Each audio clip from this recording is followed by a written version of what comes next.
அஊது பில்லாஹி மினஷ் ஷைத்தானிர் ரஜீம். பிஸ்மில்லாஹிர் ரஹ்மானிர் ரஹீம். ஹஸ்ரத் வாக்களிக்கப்பட்ட மஸீஹ் அலைஹி ஸலாத்து வஸ்ஸலாம் அவர்கள் இயற்றிய இஸ்லாத்தின் வெற்றி என்ற நூலின் 8வது பக்கத்திலிருந்து கூறுகிறார்கள், புதிய புதிய துறைகளில் மக்கள் எவ்வளவு அதிக அளவு அறிவாற்றல் பெறுகின்றார்களோ அவ்வளவுக்கவ்வளவு நிரூபித்து உணர்த்தப்பட்ட சட்டங்களை பற்றிய அவர்களின் அறிவும் அதிகரிக்கின்றது. அதே நேரத்தில் அவர்கள் நல்லொழுக்கத்திலும் நன்னடத்தையிலும் குறைபாடு உடையவர்களாகவும் ஆகிறார்கள். அத்துடன் அடக்கம், வெட்கம் ஆகியவற்றை விரும்புவதிலும் இறைவனுக்கு அஞ்சுவதிலும் நேரடியான நடவடிக்கைகளை நேசிப்பதிலும் குறைவுள்ளவர்களாகி விடுகிறார்கள். கிறிஸ்தவ மத போதனைகள் உண்மையையும் நேர்மையையும் தகர்ப்பதற்கு பற்பல கன்னிகளை அமைத்திருக்கின்றன. கிறிஸ்தவர்கள் இஸ்லாத்தை அழித்தொழிப்பதற்கு கிளம்பியிருக்கிறார்கள். அவர்கள் பொய்களையும் கட்டுக்கதைகளையும் மிக பொருத்தமான வழிகளில் எல்லா சந்தர்ப்பங்களிலும் புத்தம் புதிய தொழில்நுட்பங்களின் துணையுடன் பயன்படுத்தி வருகிறார்கள். இவையாவும் மக்களை ஏய்த்து தவறான வழியில் நடத்தி செல்வதற்கே இயக்கப்படுகின்றன. கிறிஸ்தவர்கள் முழுமையான மனிதராகிய ஹஸ்ரத் நபிகள் நாயகம் ஸல்லல்லாஹு அலைஹி வஸல்லம் அவர்களை அவதூறாக பேசியும் அவர்கள் மீது வசைப்பாடியும் வருகிறார்கள். ஆனால் நபி பெருமானார் ஸல்லல்லாஹு அலைஹி வஸல்லம் அவர்களோ எல்லா காலங்களிலும் தோன்றிய மகான்களின் பெருமையை நிரூபித்தவராவார்கள். அத்துடன் உலகின் பல பாகங்களில் தோன்றிய ஞானவான்கள், இறை தூதர்கள் ஆகியோரின் தலைவர் என்றும் தம்மை நிரூபித்தவர் ஆவார்கள். இத்தகைய பெருமகானை அரங்குகளில் நடைபெறும் காட்சிகளில் கேலி செய்து இகழவும் கிறிஸ்தவர்கள் தயங்கவில்லை. தம்மால் இயன்றவரை முயன்று மிகவும் வெறுக்கத்தக்க ஓர் உருவத்தை அன்னாரின் பெயரில் படைத்ததை மக்களின் முன்னிலையில் வைக்க முயல்கிறார்கள். இஸ்லாத்தையும் இஸ்லாத்தின் புனித நபிகள் பெருமானார் ஸல்லல்லாஹு அலைஹி வஸல்லம் அவர்களையும் இவ்வுலகின் பார்வையில் தாழ்த்தும் பொருட்டு விஷத்தன்மை கொண்ட தூய்மையற்ற உள்ளங்களால் எவ்வளவு இழிவாக எண்ணி பார்க்க முடியுமோ அந்த அளவுக்கு இழிவான முறையில் குற்றம் சுமத்தப்படுகின்றது. முஸ்லிம்களே, இப்போது கேளுங்கள், மிகுந்த கவனத்துடன் கேளுங்கள். இஸ்லாத்திற்கும் இஸ்லாத்தின் புனித தாக்கத்தை ஏற்படுத்தும் சக்திக்கும் எதிரான இந்த இயக்கத்தை சாதாரண வழிவகைகளால் தோற்கடிக்க முடியாது.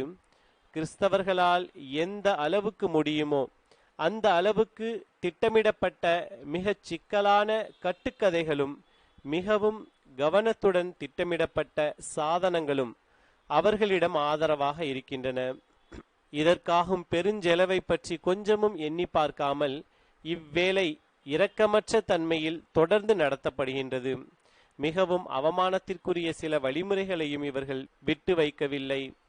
அவற்றை இங்கு விவரித்து கூற முடியாதபடி ஒழுக்கமுறை என்னை தடுத்து நிறுத்திவிடுகின்றது. மாபெரும் திட்டம் ஒன்றின் அடிப்படையில் அவிழ்த்துவிடப்பட்டுள்ள ஓர் இயக்கமாக இது இயங்கி வருகிறது. திரித்துவத்தை பின்பற்றும் கிறிஸ்தவர்களின் ஆக கெட்ட சூனியத்தால் இதற்கு ஊக்கமளிக்கப்படுகின்றது. சாதாரண வழிமுறைகளால் இத்தகைய இயக்கத்தை தடுத்து நிறுத்திவிட முடியாது.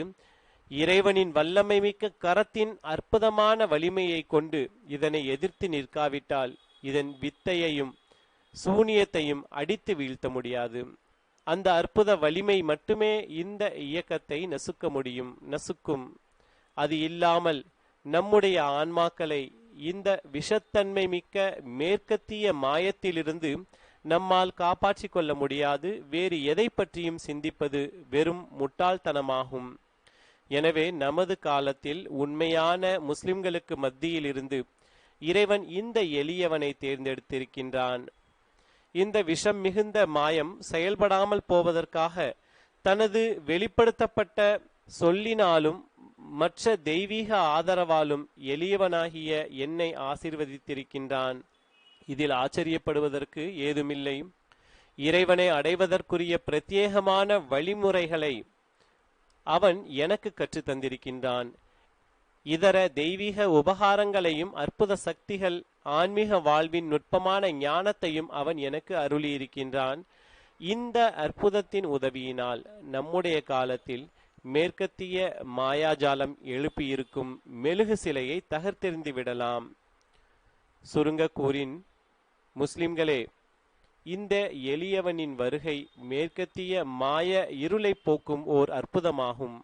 மாயாஜாலத்திற்கு எதிராக அற்புதமும் உலகத்தில் வருவது அவசியமில்லையா? இந்த பயங்கர திட்டத்தை இங்கு நான் மாயாஜாலம் என்று குறிப்பிடுபவைகளை எதிர்த்து நின்று தோற்கடிப்பதற்கு வசீகர சக்தியுடைய ஓர் அற்புதத்தோடு இறைவன் தன்னை வெளிப்படுத்தி காட்ட வேண்டும் என்பது உங்களுக்கு நூதனமாகவும் நடக்க முடியாததாகவும் இருக்கின்றதா? அறிவுடையவர்களே, தேவையான நேரத்தில் இந்த ஆழமான இருண்ட நாட்களில் இறைவன் ஒரு வானத்தின் ஒளியை இறக்கியிருப்பதில் நீங்கள் ஆச்சரியப்பட வேண்டாம். எல்லாருடைய நன்மையையும் கருதி இஸ்லாத்தின் இன்குரலை மீண்டும் எழுப்புவதற்காக இறைவன் தன் அடியார்களில் ஒருவரை நியமித்திருக்கின்றான். புனித நபிகள் பெருமானாருக்கு நாம் கடன்பட்டிருக்கின்ற ஞானத்தையும் ஒளியையும் பரப்புவதற்காக, முஸ்லிம்களுடைய தனி நலன்களில் அவர்களை ஆதரித்து உதவுவதற்காக, அதே நேரத்தில் அவர்களிடத்தில் உள்ளார்ந்த ஒரு சீர்திருத்தத்தை உண்டாக்குவதற்காக அவர் நியமிக்கப்பட்டிருக்கின்றார். இத்தகைய வேளையில் இறைவன் மௌனம் சாதித்திருந்தால்தான் நீங்கள் ஆச்சரியப்படுவதற்கு காரணம் இருந்திருக்கும். மேலும் இறைவன் இஸ்லாம் மார்க்கத்தை பாதுகாத்து அதை எப்போதும் ஆதரிப்பதாகவும், இவ்வுலகில் அதன் வலிமை, கீர்த்தி, செல்வாக்கு ஆகியவை ஒருபோதும் மறைந்து போகாமல் பார்த்து கொள்வதாகவும் வாக்களித்திருக்கின்றான். அத்தகைய இறைவன் எவ்வித அசைவுமற்றவனாகி இருள் மிகுந்த இந்நேரத்தில் எதுவுமே செய்யாதிருப்பானா? முஸ்லிம்களுக்கு நேர்ந்துள்ள உட்புற வெளிப்புற அபாயங்களில் கருத்து செலுத்த வேண்டிய பெருந்தேவை ஏற்பட்டுள்ள இந்நேரத்தில் எதுவுமே செய்யாது இருந்துவிட்டால்தான் நாம் மிகுந்த ஆச்சரியத்திற்குள்ளாக வேண்டியிருக்கும். எவ்வளவு தெளிவாக கூற முடியுமோ அவ்வளவு தெளிவான வார்த்தைகளில் சொல்லப்பட்ட அவனது சொந்த வார்த்தைகளாலேயே உதவி செய்வதாக அளிக்கப்பட்ட வாக்குறுதியை அவன் மறந்துவிட்டால்தான் நாம் மிகுந்த ஆச்சரியத்திற்குள்ளாக வேண்டியிருக்கும்.